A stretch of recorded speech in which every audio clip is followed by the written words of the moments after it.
Jadi orang ateis itu bertanya, Tuhan itu berbentuk seperti apa? Kenapa Tuhan itu tidak pernah menampakkan diri? Jadi memang banyak sekali yang ada di muka bumi ini yang memang tidak nampak, tapi kita bisa rasakan.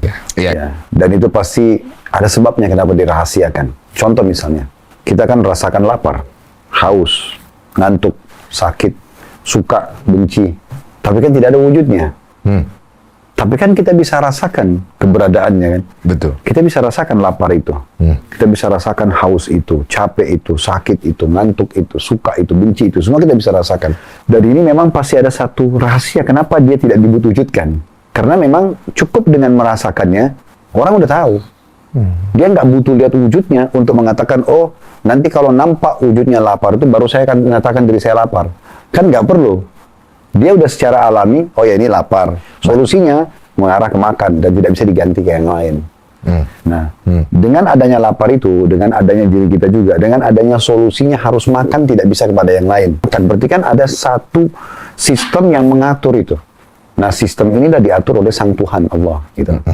Kalau secara agama, kalau dalam Islam, memang diyakini wujudnya Allah yang maha sempurna itu akan nampak secara sempurna itu di surga.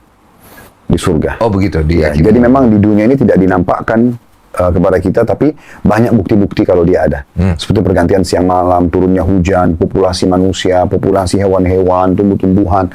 Semua ini pergantian musim, buah-buahan, dan segala macam itu pasti menunjukkan ada satu sistem yang sangat baik.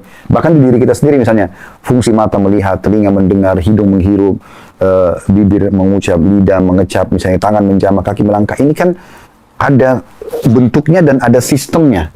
Dan kita tidak bisa alihkan sistem. Tidak bisa misalnya kita makan melalui kuping.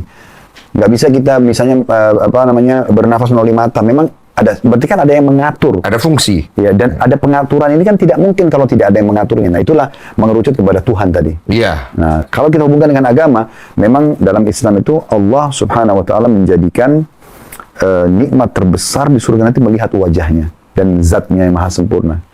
Oleh karena itu orang dalam Islam berkeyakinan kalau orang yang masuk ke neraka dia tidak akan lihat wujudnya Allah.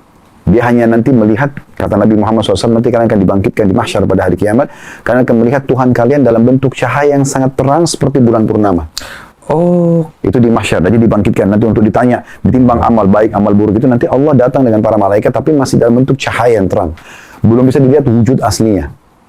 Jadi nanti itu Allah gitu. Nanti dari kata Nabi Muhammad SAW, kalian akan berbicara dengan Tuhan kalian berdua tanpa ada penterjemah. Kenapa kau buat ini? Kenapa kau tidak buat ini? Ya, kenapa kau pungkiri ini? Begitu. Ya.